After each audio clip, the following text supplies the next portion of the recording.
दोस्तों, welcome to my YouTube channel. आज सल्तनत काल पढ़ने वाले हैं। इसकी ईस्वी 1206 से 1526 तक रही है। तो शुरू करते हैं पहला क्वेश्चन से। गजनबी का वह प्रथम शासक कौन था जो खलीफाओं से सुल्तान की उपाधि ग्रहण कर सुल्तान कहलाने वाला प्रथम शासक बना? तो यह बना महमूद गजनबी। महमूद गजनबी के सभी आक्रमणों में सर्वाधिक महत्वपूर्ण आक्रमण कौन सा था? तो यह था सोमनाथ मंदिर पर आक्रमण 1025 से 26 के बीच। महमूद गजनबी के भारत पर आक्रमण का उद्देश्य क्या था? तो इसका उद्देश्य था मूर्तियों को तोड़ना एवं मंदिरों को लूटना था। महमूद गजनबी के भारत पर आक्रमण के समय भारत आए विद्वान अल-बरूनी के नेतृत्व में महत्वपूर्ण ग्रंथ कौन सी लिखी गई है? तो यह लिखी गई है किताब उल हिंद। दिल्ली सल्तनत की दरबारी भाषा क्या थी? तो यह फारसी भाषा थी। आगरा नगर की स्थापना किसके द्वारा की गई थी? तो यह किया गया था सिकंदर लोदी के द्वारा। निम्नलिखित में से वह दिल्ली का सुल्तान कौन था जिनकी मृत्यु चौगान यानी पोलो खेलते हुई थी? तो यह हुई थी कुतुबुद्दीन ऐबक का। कुवात उल इस्लाम मस्जिद का निर्माण किसके द्वारा किया गया? यह किया गया कुतुबुद्दीन ऐबक के द्वारा। तराइन की पहली लड़ाई 1191 में निम्नलिखित में से किनके बीच हुई थी? तो यह हुई थी मोहम्मद गोरी और पृथ्वीराज चौहान के बीच। निम्नलिखित में से किस खिलजी शासक ने दिल्ली के राज सिंहासन पर बैठने के लिए अपने ससुर की हत्या कर दी? तो यह कर दी गया अलाउद्दीन खिलजी ने। रजिया सुल्तान किसकी बेटी थी? तो यह इल्तुतमिश की बेटी थी। मोहम्मद गोरी विजित प्रदेश को देखभाल के लिए निम्नलिखित में से किस विश्वसनीय जनरल को छोड़कर गया था? तो यह छोड़कर गया था कुतुबुद्दीन ऐबक को। किसके शासनकाल में सबसे अधिक मंगोल आक्रमण हुआ? यह हुआ था अलाउद्दीन खिलजी के शासनकाल में। तराइन के द्वितीय युद्ध में किसने किसको पराजित किया? तो यह किया मोहम्मद गोरी ने पृथ्वीराज को। सन 1329 और 1330 के बीच में किसने तांबे के सिक्के के रूप में प्रमाण स्वरूप मुद्रा संकेतित मुद्रा का प्रचलन किया? तो यह किया गया था मोहम्मद बिन तुगलक के समय। दिल्ली के किस सुल्तान को इतिहासकारों ने विरोध का मिश्रण बताया है? तो यह बताया है मोहम्मद बिन तुगलक को। लोदी वंश का अंतिम शासक कौन था? तो लोदी वंश का अंतिम शासक इब्राहिम लोदी था। इनाम भूमि किसे दिया जाता था? तो यह दिया जाता था विद्वान और धार्मिक व्यक्ति को। उत्तरी भारत की प्रथम मुस्लिम महिला शासक दिल्ली पर राज करने वाली प्रथम महिला शासक कौन थी? तो यह थी रजिया सुल्तान। दिल्ली के प्रथम सुल्तान कौन था जिन्होंने दक्षिण भारत को पराजित करने का प्रयास किया? तो यह किया गया था अलाउद्दीन खिलजी के द्वारा।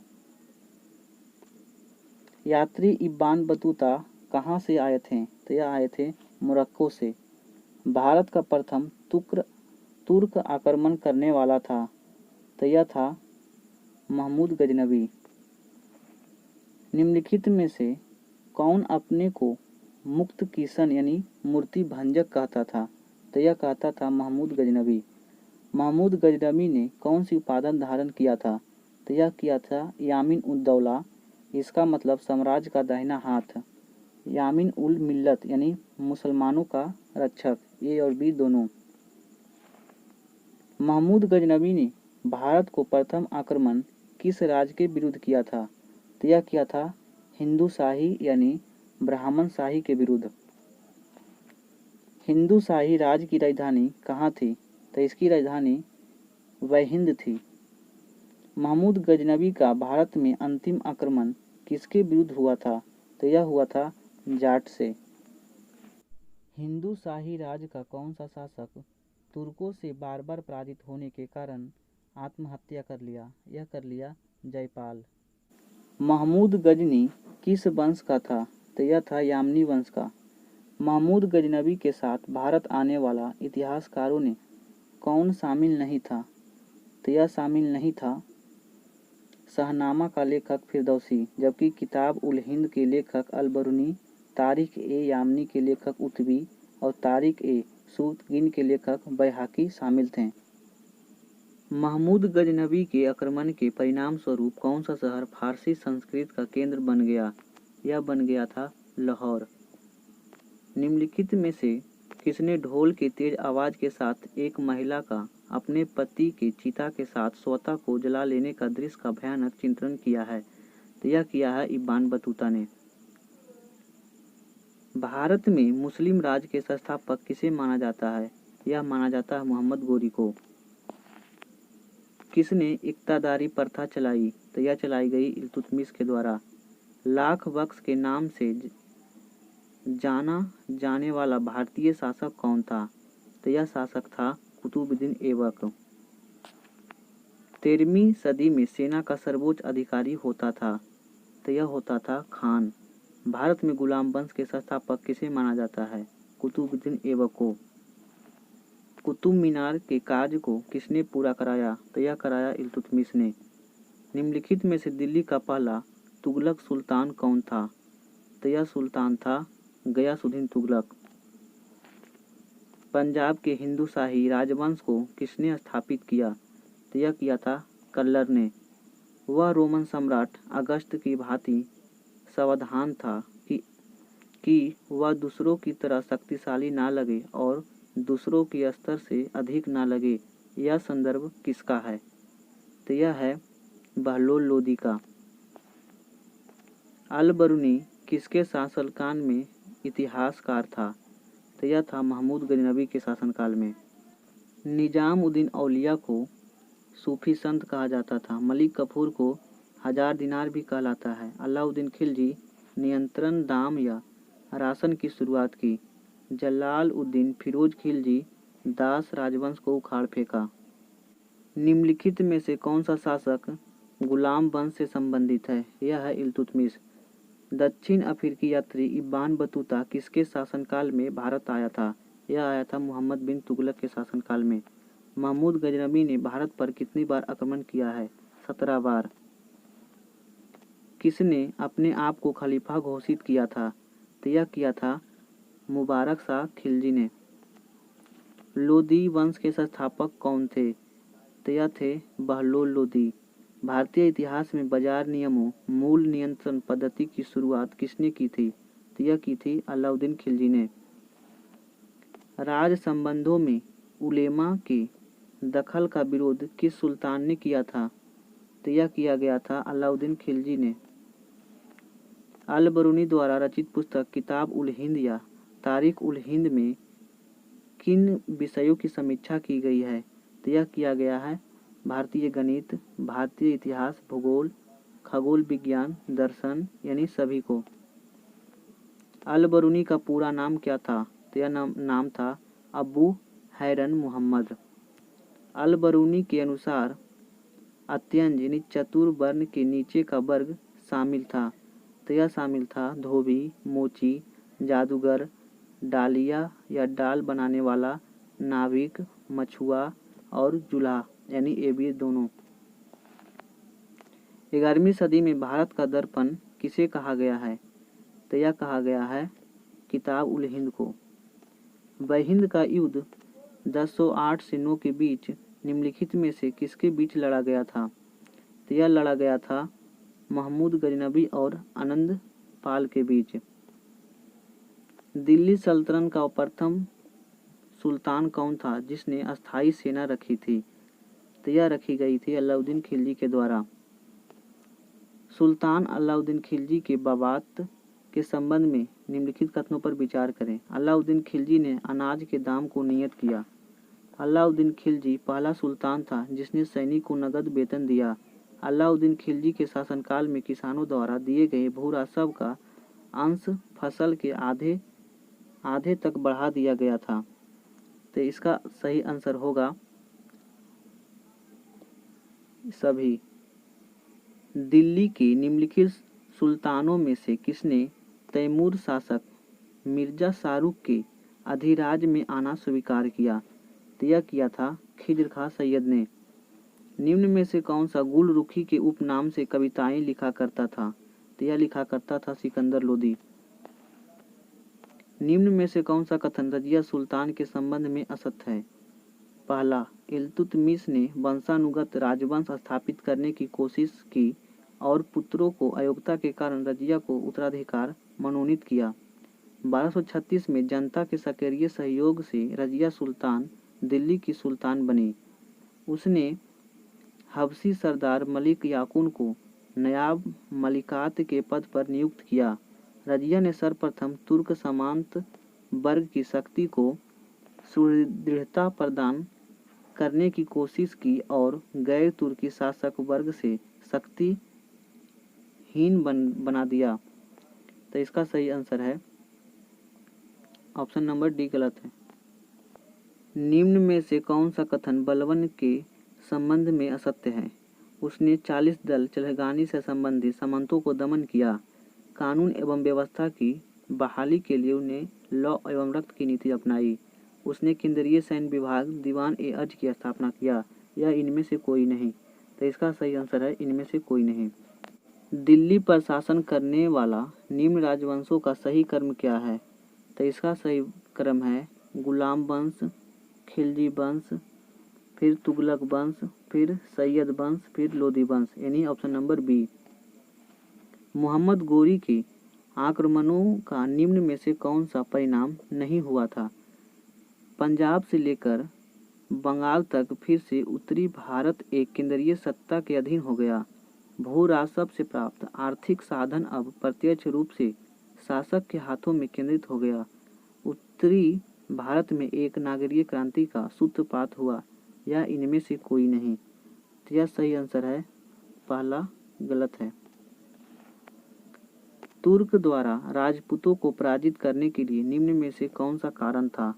तो यह कारण था उनके समाज का पृथकवादी एवं अनुदार होना। दूसरा, असमानता पर आधारित जाति व्यवस्था। तीसरा, विज्ञान एवं प्रौद्योगिकी की अवनति, यानी ऑप्शन नंबर सी। गुलाम वंश के आरंभिक शासकों का निम्न में से कौन सा सही क्रम है? तो यह क्रम है कुतुबुद्दीन ऐबक, आरामा शाह, इल्तुतमिश, फिर रजिया सुल्तान, यानी ऑप्शन नंबर बी। अलाई दरवाजा निम्न में से किसका मुख्य द्वार है? तो यह है कुतुब मीनार का। निम्न को सुलेमित करें। हिंदुओं द्वारा दिया जाने वाला भूमि कर को खराज कहलाता था। युद्ध की लूट में राज का 1/5 भाग को खुम्स कहते थे। मुसलमानों द्वारा दिए जाने वाला भूमि कर को उस्र कहलाता था, जबकि मुसलमानों पर लगने वाला धार्मिक कर को जाक्ता कर कहलाता था। इब्राहिम लोदी के बारे में निम्न में से क्या सत्य नहीं है? वह क्रूर एवं निरंकुश शासक था। अफगान अमीरों की खिलाफत थी। महान निर्माता एवं कला का पुजारी था। दौलत खां ने काबुल के शासक बाबर को इब्राहिम लोदी को हराने के लिए बुलाया था। तो इसका सही आंसर है ऑप्शन नंबर सी। अमीर खुसरो के संबंध में निम्न में से कौन सा कथन सत्य है? वे सूफी संत शेख निजामुद्दीन औलिया के शिष्य थे। वे जलाल उद्दीन फिरोज खिलजी के दरबारी में थे। उन्होंने भारतीय वाद्य यंत्र बीना एवं ईरानी वाद्य यंत्र तंबूरा के मिश्रण से सितार का आविष्कार किया। उन्होंने ख्याल गायकी का आविष्कार किया। तो इसका सही आंसर है 1, 3, 4 यानी सभी। दिल्ली सल्तनत के पतन के लिए निम्न में से कौन से कारण उत्तरदायी था? दुर्बल प्रशासन, तैमूर का आक्रमण, अधिग्रहण की स्पष्ट नीति का अभाव, मिश्रित संस्कृति का उदय। तो इसका सही आंसर है 1, 2 और 3, जबकि 4 गलत है। निम्न में से किसका आक्रमण भारत पर किया गया द्वितीय तुर्क आक्रमण था? तो यह था मोहम्मद गोरी का। मोहम्मद गोरी किस वंश का था? तो यह यामीन वंश के था। निम्न में से किसका आक्रमण भारत पर किया गया द्वितीय तुर्क आक्रमण था? तो यह था मोहम्मद गोरी का। मोहम्मद गोरी किस वंश की थी? तो यह थी सनसनी वंश के। मोहम्मद गोरी को किस अन्य नाम से भी जाना जाता था? तो यह जाना जाता था शहबुद्दीन, मोहम्मद बिन सम और मुइजुद्दीन, यानी इनमें से सभी। मोहम्मद गोरी ने 1175 में भारत पर पहला आक्रमण किस राज्य के खिलाफ किया था? तो यह किया गया था मुल्तान के विरुद्ध। भारत का पहला शासक कौन था जिसने मोहम्मद गोरी को पराजित किया?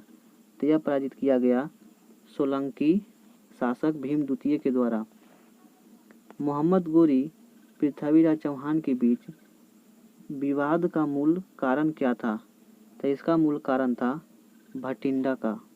मोहम्मद गोरी एक सर्वाधिक महत्वपूर्ण भारतीय आक्रमण था।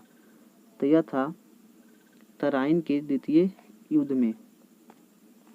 मोहम्मद गोरी एवं कनौज की राजा जयचंद के मध्य 1194 में हुआ युद्ध किस नाम से प्रसिद्ध है?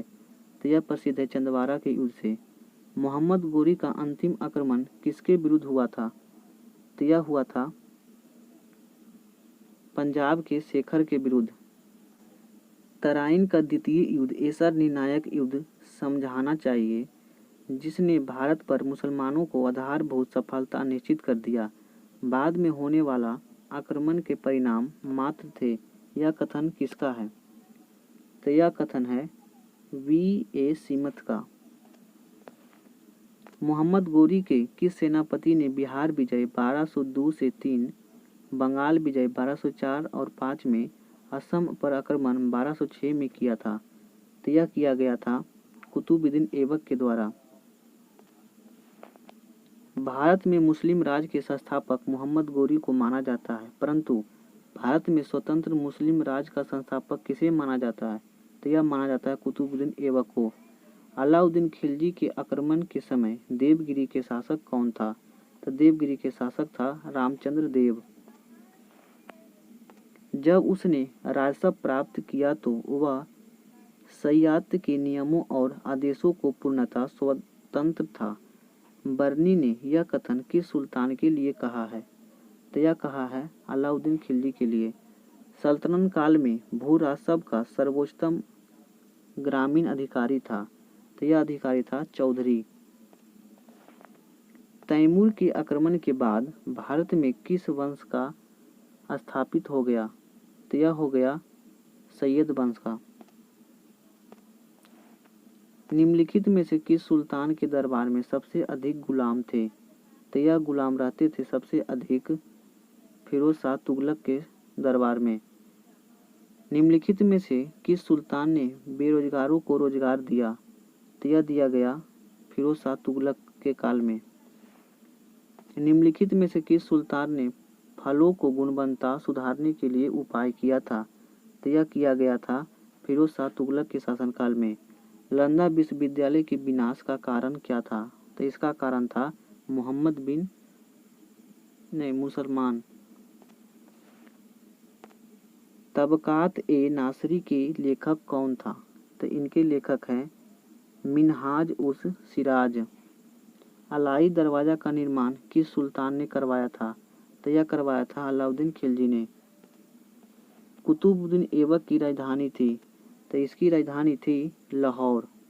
अलाउद्दीन खिलजी के प्रसिद्ध सेनापति किसकी मंगलों के विरुद्ध लड़ते हुए मृत्यु हो गया? तो यह हो गया था जफर खां का।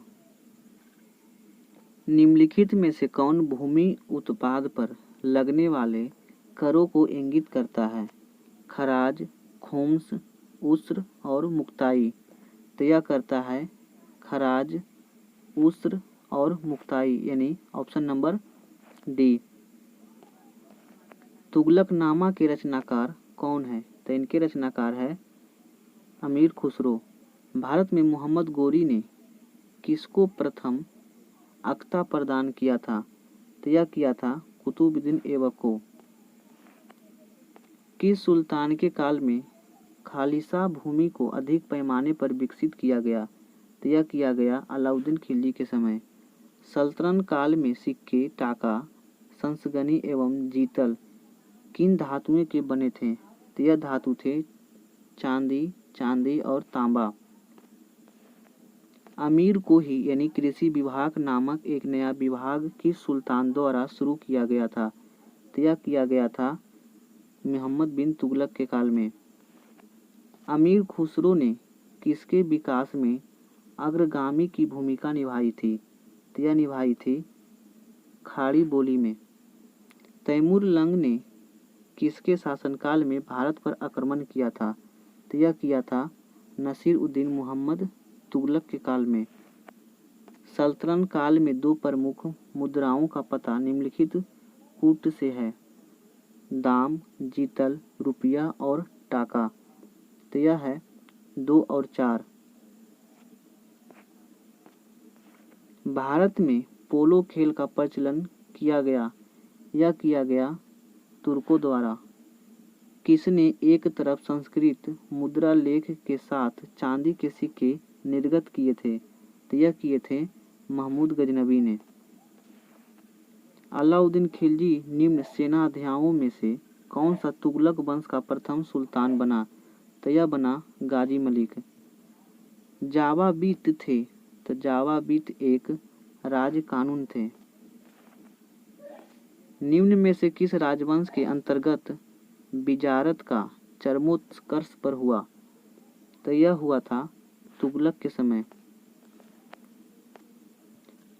कथन अलाउद्दीन दक्षिण अभियान धन प्राप्ति के अभियान थे। वह दक्षिण राज्यों को कब्जे में करना चाहता था। ये सही है परंतु आर गलत है। सूची 1 और सूची 2 को सुलेमित करें। लेखक और उनके पुस्तक। जियाउद्दीन बर्नी के लेखक तारिक ए फिरोज शाही थे। हसन निजामी के लेखक ताजुल मासिर थे, जबकि मिनहाज उस सिराज के लेखक तबकात ए नासरी थे। याहिया बिन अहमद सरहिंदी के लेखक तारिक ए मुबारक शाही थे। तौल की सबसे छोटी इकाई क्या है? तो यह है रत्ती। प्रसिद्ध कवि अमीर खुसरो किसके दरबार में रहते थे? तो यह रहते थे अलाउद्दीन खिलजी के दरबार में। किसने सल्तनत काल में प्रचलित डाक व्यवस्था का विस्तृत विवरण दिया था? तो यह दिया था इब्न बतूता ने। तैमूर लंग ने किस वर्ष में भारत पर आक्रमण किया था? तो यह किया था 1398 ईस्वी में। दिल्ली के किस मुस्लिम शासक के निधन पर इतिहासकार बैदानी ने कहा है, राजा को अपनी प्रजा और प्रजा को अपनी राजा से मुक्ति मिल गई? यह कहा गया है मोहम्मद बिन तुगलक के बारे में। दिल्ली के सुल्तान बलबन का पूरा नाम क्या बलबन था? तो इसका पूरा नाम था गयासुद्दीन बलबन। दिल्ली का सुल्तान जो दान दक्षिणा के बारे में काफ़ी ध्यान रखता था और इसके लिए एक विभाग दीवान ए खैरत यानी दान विभाग की स्थापना किया था, यह किया था फिरोज शाह तुगलक ने। निम्न में से किस संगीत वाद्य यंत्र को हिंदू मुस्लिम गान यानी वाद्य का सबसे श्रेष्ठ मिश्रण माना गया है? तो यह माना गया है सितार को। नई फारसी काव्य शैली सबक ए हिंदी अथवा हिंदुस्तानी शैली का जन्मदाता किसे माना जाता है? तो यह माना जाता है अमीर खुसरो को। अनुकूल परिस्थितियां मौजूद होने के बावजूद गुलाम वंश के शासक भारत में अपने साम्राज्य का विस्तार नहीं कर पाए। इसका मुख्य कारण क्या था? तो इसका कारण था मंगोलों का आक्रमण का भय बना रहता था। निम्नलिखित में से किसने सिकंदर सानी द्वितीय सिकंदर की उपाधि धारण किया था? तो यह धारण किया था अलाउद्दीन खिलजी ने। सिक्कों पर खलीफा का नायाब खुदवाने वाला भारत का प्रथम सुल्तान कौन था? तो यह था फिरोज शाह तुगलक। सैयद उस सलातीन की उपाधि किसने धारण किया था? तो यह धारण किया था फिरोज शाह तुगलक ने। निम्नलिखित में से किसे कुरान ख्वाब यानी कुरान का पाठ करवाने वाला भी कहा जाता है? यह कहा जाता है कुतुबुद्दीन ऐबक को। किस सल्तनत कालीन शासक ने मिनहाज ने हातिमताई द्वितीय की संज्ञा दी है? तो यह दी गई है कुतुबुद्दीन ऐबक के द्वारा। 2.5 दिन का झोपड़ा मस्जिद अजमेर का निर्माता किसने करवाया था? तो यह कराया गया था कुतुबुद्दीन ऐबक के द्वारा। निम्नलिखित में से कौन अपने को ईश्वर का अभिशाप कहता था? तो यह कहता था चंगेज खां। निम्नलिखित में से किसे बगदाद के खलीफा ने मंसूर यानी स्वीकृत पत्र मानाभिषेक पत्र प्रदान किया, तो यह प्रदान किया गया था इल्तुतमिश को। दिल्ली सल्तनत का पहला सुल्तान कौन था जिसने दोआब के आर्थिक महत्व को समझाया, तो यह समझाया इल्तुतमिश ने। दिल्ली के राजगद्दी पर अफगान शासकों के शासन में निम्नलिखित सही कार्यक्रम कौन है, तो यह है बहलोल लोदी, सिकंदर शाह और इब्राहिम लोदी। दिल्ली का सल्तनत के तुगलक राजवंश का अंतिम शासक कौन था, तो यह अंतिम शासक था नसीरुद्दीन महमूद। मध्यकालीन भारतीय राजाओं के संदर्भ में निम्नलिखित कथन सही है। अलाउद्दीन खिलजी ने एक अलग विभाग दीवान ए आरिज की स्थापना किया। बलबन ने अपनी सेना को घोड़े को दागने की पद्धति शुरू की। महमूद बिन तुगलक के बाद दिल्ली की गद्दी पर उनके चाचा बैठे। फिरोज तुगलक ने गुलामों का एक अलग विभाग दीवान ए बंदगान की स्थापना किया, तो इसका आंसर सही है केवल ऑप्शन नंबर डी। कथन: मोहम्मद बिन तुगलक दिल्ली छोड़ने के बाद 2 वर्ष तक स्वर्गधारी नामक शिविर में रहा। उस समय दिल्ली एक प्रकार के प्लेग से बर्बाद हो गई थी और बहुत से लोग मारे गए थे, तो इसका सही आंसर होगा ए और आर दोनों सही है। आर ए का सही व्याख्या करता है। चंगेज खां के अधीन मंगोलों ने किसके शासनकाल में भारत पर आक्रमण किया था, तो यह किया था इल्तुतमिश के शासनकाल में। कौन सा सुलेमित सही है? दीवान ए बंदगान तुगलक, दीवान ए मुक्त खराज बलबन, दीवान ए कोही अलाउद्दीन खिलजी, दीवान ए अज मोहम्मद तुगलक, तो इसका सही मिलान है केवल ए। सल्तनत काल में फवाजिल का अर्थ होता था, तो इसका अर्थ होता था इक़्तादरों द्वारा सरकारी खजाने में जमा की जाने वाली अधिशेष राशि। दिल्ली का सुल्तान जो भारत में नहरों का सबसे बड़े जाल का निर्माण करने का एक लिए प्रसिद्ध, वह सुल्तान कौन था, तो वह सुल्तान था फिरोज शाह तुगलक। प्रारंभ में भारत में तुर्की प्रशासन सैनिक प्रधान था। अग्रणी सैनिक नायकों के बीच देश को एकता के रूप में खंड विभाजित कर दिया गया था, तो इसका सही आंसर होगा ए और आर दोनों सही है। आर ए का सही व्याख्या करता है। अपनी शक्ति को समेकित करने के बाद बलबन ने भाव उपाधि धारण किया था, तो यह उपाधि धारण किया था जिल ए इलाही का।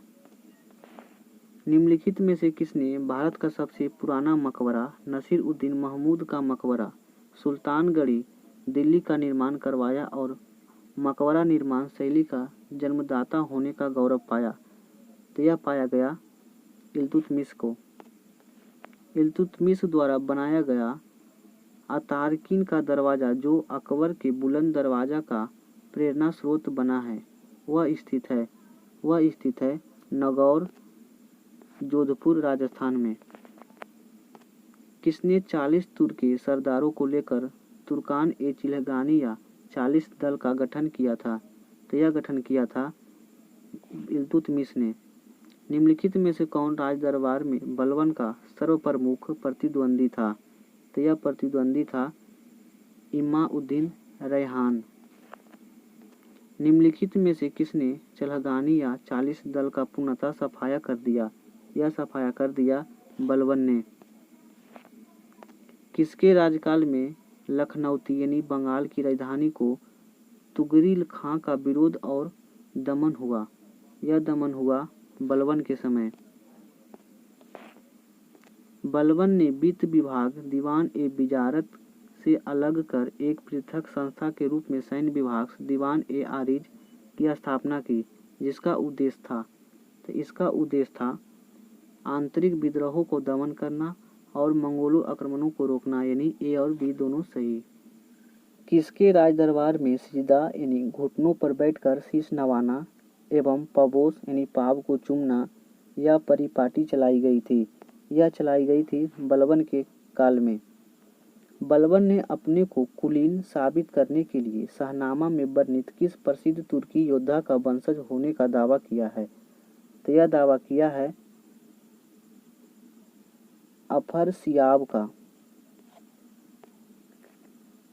वह अत्यंत गंभीर मुद्रा में राज दरबार में बैठता था। दरबार में वह ना तो खुद हंसता था और न ही किसी को हंसी मजाक या फालतू बात करने की इजाज़त देता था। यह उक्ति किससे संबंधित है? यह संबंधित है बलबन से। जलाल उद्दीन फिरोज खिलजी के शासनकाल में घटी घटनाएं क्या थी? तो यह उपयुक्त सभी थी। दक्षिण पर प्रथम मुस्लिम आक्रमण देवगिरी के यादव शासक रामचंद्र पर किया गया आक्रमण किसके समय हुआ था? तो यह हुआ था जलाल उद्दीन फिरोज खिलजी के समय।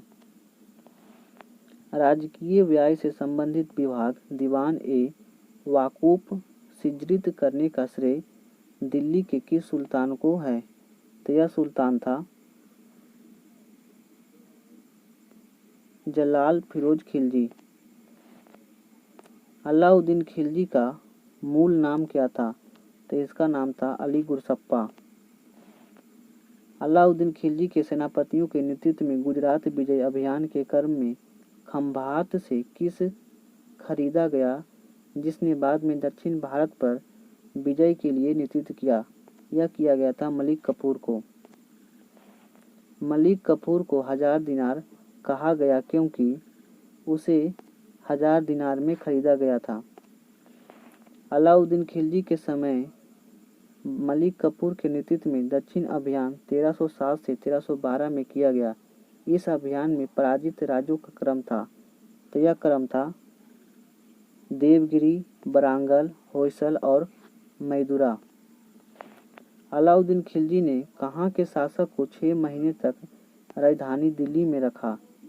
राय रयान राजाओं का राजा की उपाधि दी तथा गुजरात का नवसारी जिला उसके राज्य में शामिल करवा दिया। तो यह करा दिया गया था देवगिरी के शासक रामचंद्र को। दक्षिण अभियान के क्रम में किसने मलिक कफूर को विश्व प्रसिद्ध कोहिनूर हीरा प्रदान किया? मलिक कफूर ने यह हीरा सुल्तान अलाउद्दीन खिलजी को भेंट कर दिया। तो यह प्रदान किया प्रताप रुद्रदेव ने। किसने कहा था मैं ऐसे आदेश देता हूँ जो राज्य के लिए हितकार है। मैं यह नहीं जानता कि शरीयत में इसकी इज्जत है या नहीं। तो यह कहा था अलाउद्दीन खिलजी ने। अलाउद्दीन खिलजी ने किसको कहने पर सिकंदर महान के समान विश्व विजय का योजना को त्याग दिया? तो यह त्याग दिया अलाउक मुल्क के कहने पर। किसने 4 अध्यादेश जब्ती गुप्तचर प्रणाली का गठन दिल्ली में मद्य निषेध अमीरों को मेल मिलाप पर पाबंदी जारी किया था? तो यह जारी किया था अलाउद्दीन खिलजी ने। किस सुल्तान ने एक नया मंत्रालय दीवान ए रियासत की स्थापना किया था? तो यह स्थापना किया था अलाउद्दीन खिलजी ने। किसके सैन्य शासन के क्षेत्र में दाग यानी घोड़े पर दाग अर्थात चिन्ह लगाना हुलिया लिखाना यह प्रचलन था? तो यह प्रचलन था अलाउद्दीन खिलजी के समय। किस सुल्तान ने सैनिक को भू अनुदान के स्थान पर नगद वेतन देने की प्रथा चलाई थी? तो यह चलाई गई थी अलाउद्दीन खिलजी के द्वारा। एक अस्पा एक घोड़े वाला सैनिक, 2 अस्पा 2 घोड़े वाला सैनिक प्रथा प्रारंभ किया था? तो यह प्रारंभ किया था अलाउद्दीन खिलजी ने। अलाउद्दीन खिलजी के राजस्व प्रणाली में सुधार के संबंध में कौन सा कथन सही है? भूमि अनुदानों की समाप्ति, मुकदमों खूंटों व चौधरियों के विशेष अधिकारों को समाप्ति एवं दीवान ए मुक्त खराज की स्थापना, विश्वा के आधार पर भूमि की पैमाइश कर सकल उत्पाद का 50% खर्च भूरासव निर्धारित, जख्ता जजिया खुम्स और गनीमा की नई दर निर्धारित की गई। तो यह सही आंसर है ऑप्शन नंबर बी यानी 1, 2, 3 और 4। सर ए आंदल निम्नलिखित में से किसका बाजार था? तो यह बाजार था वस्त्र एवं अन्य वस्तुओं का बाजार। दिल्ली स्थित सीरी का किला हजार अस्तून राजमहल, हजार खंभों वाला राजमहल का निर्माण का श्रेय किसे है? तो यह श्रेय प्राप्त है अलाउद्दीन खिलजी को। किसने रम्स ए मियान बीच का रास्ता व तारिक ए इदल सुल्तान का तरीका नाम से राजस्व सुधार का व्यवहारिक नीति अपनाई गई थी? यह अपनाई गई थी गयासुद्दीन तुगलक के समय। कौन सुल्तान मृत्यु अफगानपुर तुगलकाबाद में लकड़ी से बने स्वागत भवन से गिरने से हो गई थी? तो यह हो गई थी गयासुद्दीन तुगलक को। नहर निर्माण कराने वाला दिल्ली का प्रथम सुल्तान कौन था? तो यह सुल्तान था गयासुद्दीन तुगलक। सुल्तान बनने का पूर्व किसका नाम जैना खां था? तो यह नाम था मोहम्मद बिन तुगलक का। किसने शासक बनने के उपलक्ष्य में अपना उपनाम अब्दुल मजाहिद रखा था? तो यह रखा था मोहम्मद बिन तुगलक ने। सूची 1 और सूची 2 को सुलेमित करें। मदुरा यानी जलालउद्दीन आहसान शाह, विजयनगर हरिहर और बुक्का, बरांगल कन्हैया, बहमनी हसन गंगू। मेरा सारा राज्य बीमार पड़ गया है। यदि मैं एक स्थान पर व्यवस्था स्थापित कराता हूँ तो दूसरे स्थान पर गड़बड़ी उत्पन्न हो जाती है। यदि मैं दूसरे स्थान पर ठीक कराता हूँ तो तीसरे स्थान पर हलचल होने लगती है। यह उक्ति किसकी है? यह उक्ति है मोहम्मद बिन तुगलक की। किसके राजकाल में सदा अमीरों का विद्रोह हुआ, जिसकी चरम परिणति 1347 में बहमनी राज की स्थापना हुई थी? यह हुई थी मोहम्मद बिन तुगलक के समय। मोहम्मद बिन तुगलक की मृत्यु कहाँ हुई थी? यह हुई थी भट्टा में। राजशेखर एवं जीन प्रभा सूरी जैसे जैन विद्वानों को किस सुल्तान ने राजकीय संरक्षण दिया था? तो यह दिया गया था मोहम्मद बिन तुगलक के समय। किस सुल्तान ने 24 कष्टदायक करों को स्थान पर केवल 4 कर लगाए थे? तो यह लगाए थे फिरोज शाह तुगलक ने।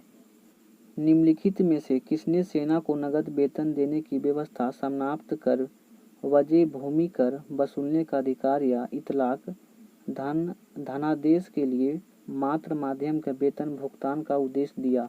यह दिया फिरोज शाह तुगलक ने। किस सुल्तान ने अपनी आत्मकथा फतुहत ए फिरोजशाही लिखी है? तो यह लिखी गई है फिरोज शाह तुगलक के।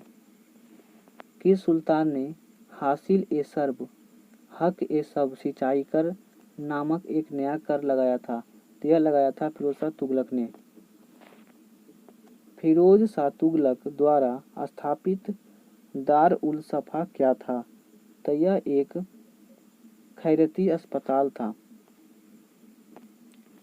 किसने भूमि मापने या मैपाना गज ए सिकंदरी का प्रचलन किया था? तो यह किया था सिकंदर लोदी ने।